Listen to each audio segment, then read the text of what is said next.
नमस्कार दोस्तों, अगर इस मुकाबले ने आपकी धड़कनों को भी जरा सी भी तेज कर दिया हो तो समझ लीजिए कि आज का मैच अपने मकसद में पूरी तरह कामयाब रहा है। और हाँ, ऐसा है तो वीडियो पर एक जोरदार सा लाइक तो बनता ही है। दोस्तों, आज तिरुवनंतपुरम के खूबसूरत ग्रीनफील्ड इंटरनेशनल स्टेडियम में सीरीज का 5वां और आखिरी T20 मुकाबला उस मुकाम से शुरू हुआ जहां हर गेंद के साथ रोमांच नई ऊंचाइयों को छूने वाला था। चारों तरफ ठंडी ठंडी समुद्री हवाएं, नारियल के पेड़ों के बीच गूंजता शोर और पूरा केरल क्रिकेट के रंग में रंगा हुआ। स्टेडियम में बैठे हर दर्शक को पता था कि आज सिर्फ एक मैच नहीं बल्कि एक यादगार जंग होने वाली है। टॉस के लिए जैसे ही दोनों कप्तान मैदान के बीच आए, माहौल और भी गंभीर हो गया। सिक्का उछला और किस्मत ने भारतीय कप्तान सूर्य कुमार यादव का साथ दिया। सूर्या ने पिच की हल्की नमी और शुरुआती मदद को भांपते हुए बिना किसी हिचकिचाहट के न्यूजीलैंड को पहले बल्लेबाजी का न्योता दे दिया। यह फैसला साहसी था, लेकिन आत्मविश्वास से भरा हुआ। न्यूजीलैंड की ओर से अनुभवी डेवन कॉनवे और आक्रामक टीम सीफर्ट की सलामी जोड़ी एक बार फिर भारतीय गेंदबाजों की परीक्षा लेने मैदान पर उतरी, लेकिन उनका सामना था उस गेंदबाज से जिसका नाम सुनते ही दुनिया के बड़े बड़े बल्लेबाज भी सतर्क हो जाते हैं, जसप्रीत बुमराह। पहला ओवर, पहली गेंद और बुमराह ने बता दिया कि आज रन बनाना आसान नहीं होने वाला। सटीक लाइन, खतरनाक लेंथ और वो यॉर्कर जो सीधे बल्लेबाज के पैरों पर आकर रुकती है।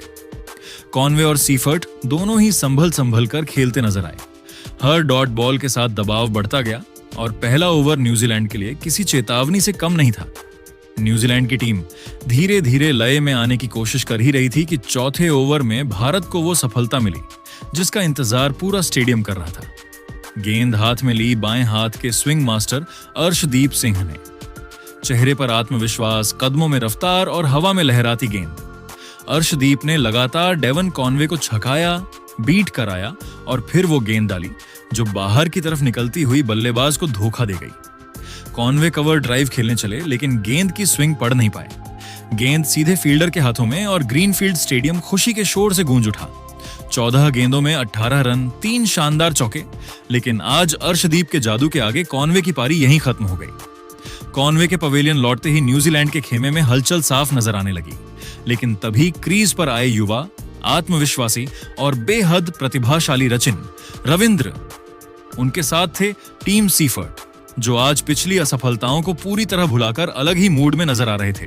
इन दोनों बल्लेबाजों ने मिलकर मैच की दिशा ही बदल दी। भारतीय तेज गेंदबाजों की रफ्तार, उछाल और लेंथ का उन्होंने खुलकर फायदा उठाया। मैदान के हर कोने में शॉट्स, जोखिम भरे लेकिन बेहद आकर्षक स्ट्रोक्स और रन गति अचानक रॉकेट की तरह बढ़ने लगी। भारतीय कप्तान सूर्य कुमार यादव अब परेशान दिखने लगे। फील्ड बार बार बदली जा रही थी, लेकिन न्यूजीलैंड के रन रुकने का नाम ही नहीं ले रहे थे। आखिरकार सूर्या ने मजबूरी में अपने स्पिन आक्रमण को बुलाया और 7वें ओवर में गेंद थमाई भारत के प्रमुख लेग स्पिनर रवि बिश्नोई को। उम्मीद थी कि उनकी तेज फिरकी और चतुराई से रण गति पर लगाम लगेगी, लेकिन दोस्तों, टीम सीफर्ट आज किसी और ही इरादे से मैदान पर उतरे थे। उन्होंने बिश्नोई की पहली ही गेंद की लंबाई को भांप लिया और अगली ही पल गेंद आसमान की सैर पर निकल गई। स्टेडियम में कीवी प्रशंसकों का शोर गूंज उठा। चौथी गेंद पर वही कहानी, एक और गगनचुंबी शॉट और भारतीय खेमे में खामोशी। न्यूजीलैंड का स्कोर बोर्ड अब बिजली की रफ्तार से भाग रहा था। हर ओवर के साथ दबाव भारत पर बढ़ता जा रहा था और ऐसा लगने लगा था कि आज कीवी टीम एक ऐसा पहाड़ जैसा स्कोर खड़ा कर देगी जिसे पार करना किसी बड़े इम्तिहान से कम नहीं होगा। हालांकि न्यूजीलैंड की यह आक्रामकता और सीफर्ट का यह तूफानी अंदाज ज्यादा देर तक नहीं टिक सका, क्योंकि भारत के सबसे जादुई चाइनामैन गेंदबाज कुलदीप यादव 10वें ओवर में पहली बार अपनी कलात्मक गेंदबाजी करने के लिए आक्रमण पर आए। कुलदीप यादव ने अपनी अनुभवी गेंदबाजी का जादुई नमूना पेश करते हुए ओवर की दूसरी ही गेंद पर टीम सीफर्ट को अपनी एक रहस्यमयी और अंदर आती गुगली पर पूरी तरह से फंसा लिया। सीफर्ट कुलदीप की टर्न और हाथ की गति को समझने में पूरी तरह से विफल रहे, जिससे टीम सीफर्ट एक आक्रामक स्वीप शॉट खेलने के प्रयास में गेंद की अतिरिक्त उछाल के कारण बल्ले का ऊपरी किनारा दे बैठे और शॉर्ट फाइन लेग पर लपके जाने के कारण 28 गेंदों पर 45 रनों की एक अत्यंत आतिशी और महत्वपूर्ण पारी खेलकर आउट हो गए। उनकी इस साहसी पारी में 5 शानदार चौके और 2 गगनचुंबी शामिल थे। कुलदीप यादव के इस विकेट ने मैच में भारत की वापसी कराई और कीवी टीम के मध्य क्रम पर दबाव एक बार फिर से बढ़ा दिया, क्योंकि न्यूजीलैंड का सबसे सेट बल्लेबाज अब पवेलियन की राह पकड़ चुका था। तिरुवनंतपुरम के ग्रीनफील्ड स्टेडियम की पिच पर टीम सीफर्ड के एक बड़े विकेट के पतन के बाद न्यूजीलैंड की पारी को एक मजबूत आधार की जरूरत थी और तभी विस्फोटक बल्लेबाज ग्लेन फिलिप्स मैदान पर आए, जहां उन्होंने युवा रचिन रविंद्र के साथ मिलकर न्यूजीलैंड की पारी को एक बहुत बड़े और विशाल स्कोर की ओर तेजी से अग्रसर करना शुरू किया। इन दोनों बल्लेबाजों ने भारतीय मध्यक्रम के गेंदबाजों की रणनीति को पूरी तरह विफल करते हुए उन्हें अपने निशाने पर लिया और मैदान के हर कोने में रन बटोरने का सिलसिला जारी रखा, जिससे भारतीय कप्तान सूर्यकुमार यादव के चेहरे पर चिंता की लकीरें साफ देखी जा सकती थीं। विशेष रूप से खेल के 15वें ओवर में जब अनुभवी ओम ऑलराउंडर हार्दिक पांड्या 15वें ओवर में अपनी तेज मध्यम गति की गेंदबाजी करने के लिए मोर्चे पर आए, तो कीवी बल्लेबाजों ने उनके विरुद्ध रौद्र रूप अपना लिया और उस ओवर में 15 रन बटोरकर न्यूजीलैंड के कुल स्कोर को 140 रनों के पार पहुंचा दिया, जिससे मैच अब पूरी तरह से न्यूजीलैंड के नियंत्रण में नजर आने लगा था। रचिन रविंद्र आज अपनी विश्व स्तरीय क्लास और कलात्मक बल्लेबाजी का बेहतरीन प्रदर्शन कर रहे थे, जहां उन्होंने भारतीय स्पिनरों और तेज गेंदबाजों के खिलाफ मैदान के चारों ओर कुछ अत्यंत दर्शनीय और जोखिम भरे शॉट्स खेले। रचिन रविंद्र ने अपनी इस साहसी बल्लेबाजी के दम पर मात्र 30 गेंदों पर अपना एक और शानदार और जिम्मेदाराना अर्धशतक पूरा किया और यह सुनिश्चित किया कि न्यूजीलैंड की रनों की रफ्तार में जरा भी कमी न आए। रचन के इस अर्धशतक ने न्यूजीलैंड के डगआउट में बैठे खिलाड़ियों के आत्मविश्वास को 7वें आसमान पर पहुंचा दिया था, क्योंकि न्यूजीलैंड अब एक ऐसे स्कोर की ओर बढ़ रहा था जिसे हासिल करना भारत के लिए एक हिमालय जैसी चुनौती होने वाली थी। पारी के अंतिम चरणों में न्यूजीलैंड की टीम ने अपनी आक्रामकता को और अधिक बढ़ा दिया, जहां डेरिल मिचेल की छोटी मगर अत्यंत तेज और महत्वपूर्ण पारी की बदौलत कीवी टीम ने मैच पर अपनी पकड़ पूरी तरह मजबूत कर ली। न्यूजीलैंड की टीम ने निर्धारित 20 ओवरों के खेल की समाप्ति तक 5 विकेट के नुकसान पर 192 रनों का एक बहुत ही चुनौतीपूर्ण और विशाल स्कोर खड़ा किया, जिसने विशाखापत्तनम की हार का बदला लेने की उनकी मंशा को साफ जाहिर कर दिया था। ग्लेन फिलिप्स अपनी शानदार और जुझारू अर्धशतकीय पारी के दौरान 35 गेंदों पर 52 रन पर नाबाद लौटे और उनके साथ अनुभवी डेरिल मिचेल 8 गेंदों पर 14 रन पर नाबाद रहकर क्रीज पर डटे हुए थे, जहां न्यूजीलैंड ने अब भारतीय बल्लेबाजों के सामने सीरीज में साख बचाने और जीत दर्ज करने के लिए 193 रनों का एक अत्यंत कठिन और मुश्किल लक्ष्य रख दिया था। पूरा स्टेडियम अब इस बात का इंतजार कर रहा था कि क्या भारतीय बल्लेबाज इस विशाल लक्ष्य का पीछा कर पाएंगे या न्यूजीलैंड के गेंदबाज इस मैच को जीतकर सीरीज को एक रोमांचक मोड़ पर ले जाएंगे। तिरुवनंतपुरम के ग्रीनफील्ड स्टेडियम की पिच पर जब 193 रनों के इस कठिन और हिमालय जैसे लक्ष्य का पीछा करने भारतीय टीम मैदान पर उतरी, तो पूरे स्टेडियम में दर्शकों का उत्साह चरम पर था। लेकिन भारत की शुरुआत एक बार फिर उम्मीद के मुताबिक नहीं रही और शुरुआती ओवरों में ही टीम इंडिया लड़खड़ाती हुई नजर आई। न्यूजीलैंड के अनुभवी तेज गेंदबाज मैट हेनरी दूसरे ओवर में अपनी सटीक लाइन और लेंथ के साथ गेंदबाजी करने के लिए मोर्चे पर आए और उन्होंने अपनी तीसरी ही गेंद पर अभिषेक शर्मा को पूरी तरह से गति और उछाल से मात दे दी, जिससे अभिषेक शर्मा एक गैर जिम्मेदाराना पुल शॉट खेलने के प्रयास में गेंद की रफ्तार को भांप नहीं सके और 6 गेंदों पर मात्र 4 रन बनाकर मिड विकेट पर कैच आउट हो गए। अभिषेक के जल्दी आउट होने के बाद केरल के स्थानीय नायक संजू सैमसन मैदान पर आए और उन्होंने कप्तान सूर्यकुमार यादव के साथ मिलकर न्यूजीलैंड के गेंदबाजों पर जवाबी हमला शुरू किया, जहां इन दोनों बल्लेबाजों ने मैदान के चारों ओर कलात्मक शॉट्स खेलते हुए पावर प्ले की समाप्ति तक भारत के स्कोर को 50 रनों के पार पहुंचा दिया।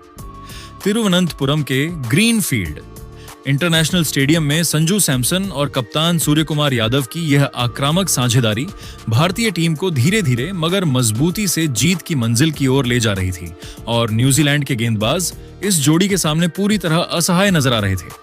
खेल का रोमांच अपने चरम पर था और भारतीय प्रशंसक हर गेंद पर झूम रहे थे, लेकिन तभी न्यूजीलैंड के चतुर कप्तान मिचेल सेंटनर ने स्थिति की गंभीरता को भांपते हुए 9वें ओवर में स्वयं अपनी जादुई फिरकी का जाल बुनने के लिए गेंदबाजी करने के लिए मोर्चे पर आने का साहसी फैसला किया।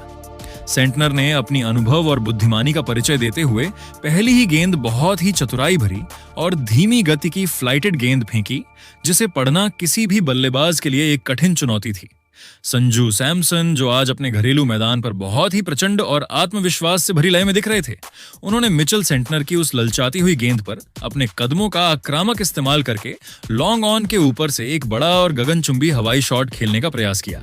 हालांकि सेंटनर ने हवा में गेंद की गति को बहुत ही खूबसूरती से कम कर दिया था, जिसके कारण संजू सैमसन गेंद की टर्न और उसकी रफ्तार को समझने में पूरी तरह फंस गए और गेंद उनके बल्ले का ऊपरी किनारा लेकर हवा में काफी ऊंची उठ गई। डीप मिड विकेट पर खड़े फील्डर ने कोई गलती नहीं की और एक सुरक्षित कैच लपक लिया, जिससे संजू सैमसन 22 गेंदों पर 36 रनों की एक अत्यंत आतिशी और महत्वपूर्ण पारी खेलकर आउट हो गए। उनकी इस संक्षिप्त मगर प्रभावशाली पारी में 4 शानदार चौके और 2 गगनचुंबी शामिल थे। संजू सैमसन के आउट होते ही पूरा स्टेडियम एक पल के लिए पूरी तरह खामोश हो गया था, क्योंकि केरल के स्थानीय प्रशंसकों को अपने पसंदीदा हीरो और होम बॉय से आज एक बहुत बड़ी और मैच जिताऊ शतकीय पारी की उम्मीद थी। पूरे मैदान पर सन्नाटा छा गया था, क्योंकि भारत ने अपना एक ऐसा विकेट खो दिया था जो अकेले दम पर न्यूजीलैंड के गेंदबाजों की धज्जियां उड़ा रहा था।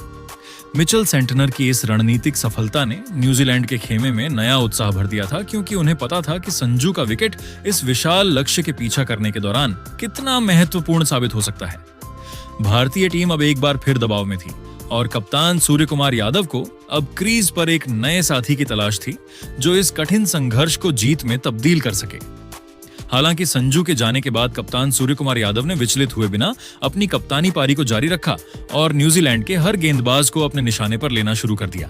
सूर्य आज अपने सिग्नेचर शॉट्स खेल रहे थे और उन्होंने विशेष रूप से 12वें ओवर में लेग स्पिनर ईस्ट सौड़ी 12वें ओवर में गेंदबाजी करने के लिए आए तो उनकी पहली 2 गेंदों पर पीछे की ओर 2 अविश्वसनीय झटकर स्टेडियम का माहौल पूरी तरह से बदल दिया। सूर्यकुमार यादव ने अपनी इस आक्रामक बल्लेबाजी के दम पर मात्र 25 गेंदों पर अपना एक और शानदार अर्धशतक पूरा किया और यह सुनिश्चित किया कि भारत रनों की रफ्तार के मामले में न्यूजीलैंड से पीछे ना रहे। सुअर का यह अर्धशतक उस समय आया जब भारत को एक छोर पर मजबूत स्तंभ की जरूरत थी और उन्होंने अपनी इस पारी से न्यूजीलैंड के खेमे में खलबली मचा दी थी, क्योंकि वह अब पूरी तरह से सेट हो चुके थे और मैच को किसी भी पल भारत की ओर मोड़ने की काबिलियत रखते थे। तिरुवनंतपुरम के ग्रीनफील्ड स्टेडियम की पिच पर कप्तान सूर्यकुमार यादव आज न्यूजीलैंड के गेंदबाजों के लिए एक अभेद्य पहेली बने हुए थे और वह अकेले अपने दम पर टीम इंडिया को जीत की दहलीज की ओर ले जाने के इरादे से खेल रहे थे। सूर्य की बल्लेबाजी को देखकर ऐसा लग रहा था कि भारत यह मैच आसानी से जीत लेगा, लेकिन तभी न्यूजीलैंड के चतुर तेज गेंदबाज जैकब डफी 15वें ओवर में अपनी गेंदबाजी का दूसरा और निर्णायक स्पेल डालने के लिए मोर्चे पर दोबारा वापस आए। डफी ने अपनी अनुभव का इस्तेमाल करते हुए सुअर की आक्रामकता को भांपा और एक अत्यंत धीमी गति की बाउंसर फेंकी, जिस पर सूर्यकुमार यादव पूरी तरह से गच्चा खा गए। सूर्य उस धीमी गेंद पर नियंत्रण नहीं रख सके, जिससे सूर्यकुमार यादव हवाई शॉट खेलने के प्रयास में बाउंड्री पर लपके गए और 34 गेंदों पर 62 रनों की एक बेमिसाल कप्तानी पारी खेलकर आउट हो गए। उनकी इस पारी में 6 कलात्मक चौके और 4 गगनचुंबी शामिल थे। सुअर के आउट होते ही पूरा स्टेडियम सन्न रह गया, क्योंकि भारत ने अपना सबसे बड़ा विकेट खो दिया था। सूर्य के पवेलियन लौटने के बाद मैच अब पूरी तरह से अंतिम ओवरों के रोंगटे खड़े कर देने वाले रोमांच पर टिक गया था, जहां जीत और हार के बीच का फासला बहुत कम रह गया था। भारत की स्थिति यहां से नाजुक नजर आ रही थी, क्योंकि अंतिम 12 गेंदों पर जीत के लिए 28 रनों की एक बहुत ही सख्त दरकार थी और क्रीज पर फिनिशर रिंकू सिंह 18 गेंदों पर 25 रन पर नाबाद रहकर विकेट पर संघर्ष कर रहे थे। भारतीय प्रशंसकों की सांसें थमी हुई थी और जीत के लिए किसी चमत्कार की जरूरत थी। तभी खेल के 19वें ओवर में न्यूजीलैंड के सबसे भरोसेमंद गेंदबाज मैट हेनरी 19वें ओवर में अपनी अंतिम स्पेल की गेंदबाजी करने के लिए मोर्चे पर आए। न्यूजीलैंड को उम्मीद थी कि हेनरी मैच को उनकी मुट्ठी में कर लेंगे, लेकिन उपकप्तान हार्दिक पांड्या के इरादे कुछ और ही थे। हार्दिक पांड्या ने मैट हेनरी का स्वागत करते हुए उनकी पहली 2 गेंदों पर अपनी प्रचंड शक्ति का मुजाहरा पेश किया और लगातार 2 प्रलयकारी झड़कर पूरे स्टेडियम को फिर से जोश और शोर से सराबोर कर दिया। इन दोनों ने मैच का रुख पूरी तरह से भारत की ओर मोड़ दिया था और ऐसा लग रहा था कि हार्दिक आज मैच खत्म करके ही लौटेंगे। हालांकि नियति को कुछ और ही मंजूर था और इसी ओवर की अंतिम गेंद पर हार्दिक पांड्या एक और बड़ा हवाई शॉट खेलने के प्रयास में गेंद की लंबाई को सही से जज नहीं कर सके, जिससे हार्दिक पांड्या 12 गेंदों पर 22 रनों की एक छोटी मगर विस्फोटक पारी खेलकर आउट हो गए। हार्दिक के आउट होने से मैच एक बार फिर अनिश्चितता के मोड़ पर आ खड़ा हुआ था। क्योंकि अब सारी जिम्मेदारी अकेले रिंकू सिंह के कंधों पर आ गई थी और अंतिम ओवर में जीत के लिए कुछ जादुई ओवरों की जरूरत थी। तिरुवनंतपुरम के ग्रीन फील्ड इंटरनेशनल स्टेडियम में तनाव अपने चरम पर था और दर्शकों की धड़कनें साफ सुनी जा सकती थी, क्योंकि अंतिम ओवर में भारत को ऐतिहासिक जीत दर्ज करने के लिए 12 रनों की कठिन दरकार थी। न्यूजीलैंड के कप्तान मिचेल सटनर ने काफी सोच विचार करने के बाद अपने सबसे अनुभवी गेंदबाज जैकब डफी पर भरोसा जताया और उन्हें गेंद थमाई, जो खेल के अंतिम और निर्णायक 20वें ओवर में गेंदबाजी करने के लिए मोर्चे पर आए थे। पूरा स्टेडियम रिंकू रिंकू के नारों से गूंज रहा था, क्योंकि अब भारत की आखिरी उम्मीद अलीगढ़ का यह बाएं हाथ का बल्लेबाज ही था। जैकब डफी ने पहली गेंद बहुत ही सटीक यॉर्कर फेंकी, जिस पर रिंकू कोई बड़ा शॉट नहीं खेल सके, लेकिन दूसरी गेंद पर रिंकू सिंह ने अपना जादुई कौशल दिखाया और डफी की गति का इस्तेमाल करते हुए फाइन लेग की दिशा में एक अत्यंत दर्शनीय चौका झड़कर दबाव को पूरी तरह से कीवी टीम पर स्थानांतरित कर दिया। मैच अब पूरी तरह से रोंगटे खड़े कर देने वाले मोड़ पर पहुंच चुका था, जहां अगली 2 गेंदों पर केवल 2 रनों की दरकार थी। लेकिन रिंकू सिंह आज मैच को केवल जितनातना नहीं बल्कि एक यादगार अंत देना चाहते थे। डफी ने जैसे ही चौथी गेंद थोड़ी छोटी और स्लॉट में फेंकी, रिंकू सिंह ने अपनी पूरी ताकत झोंकते हुए गेंद को स्टैंड्स में भेज दिया और एक गगनचुंबी 98 मीटर का झड़कर भारत को 5 विकेट के नुकसान पर 193 रनों के लक्ष्य तक पहुंचाकर एक अविश्वसनीय और सांस रोक देने वाली जीत दिला दी। इसके साथ ही तिरुवनंतपुरम का पूरा मैदान खुशी से झूम उठा और भारतीय डगआउट के सभी खिलाड़ी मैदान की ओर दौड़ पड़े। भारत ने इस रोंगटे खड़े कर देने वाले मुकाबले को 5 विकेट से जीतकर न केवल यह मैच जीता, बल्कि इस हाई प्रोफाइल टीबी सीरीज को 4-1 के बड़े अंतर से अपने नाम कर लिया। मैदान पर नायक बनकर उभरे रिंकू सिंह 22 गेंदों पर 40 रनों की एक अत्यंत जिम्मेदाराना और आतिशी पारी खेलकर नाबाद लौटे और उनके साथ शिवम दुबे 2 गेंदों पर 2 रन पर नाबाद रहकर इस ऐतिहासिक जीत के गवाह बने। तिरुवनंतपुरम का यह शांत दिखने वाला मैदान आज भारतीय टीम के अदम्य साहस पराक्रम और रिंकू सिंह की दुनिया के सर्वश्रेष्ठ फिनिशिंग काबिलियत का गवाह बना, जहां मैच खत्म होने के बाद हुई शानदार आतिशबाजी ने रात के काले आसमान को तिरंगे के केसरियां, सफेद और हरे रंगों से पूरी तरह सराबोर कर दिया। भारतीय खिलाड़ियों ने मैदान के चारों ओर चक्कर लगाकर दर्शकों का आभार व्यक्त किया, क्योंकि यह जीत केवल एक मैच की जीत नहीं थी, बल्कि भारतीय क्रिकेट के भविष्य के सितारों का एक जबरदस्त शक्ति प्रदर्शन था। तो दोस्तों, आपके हिसाब से भारत की इस शानदार जीत के पीछे का असली हीरो कौन रहा? अपनी कीमती राय हमें कमेंट बॉक्स में जरूर बताएं। धन्यवाद।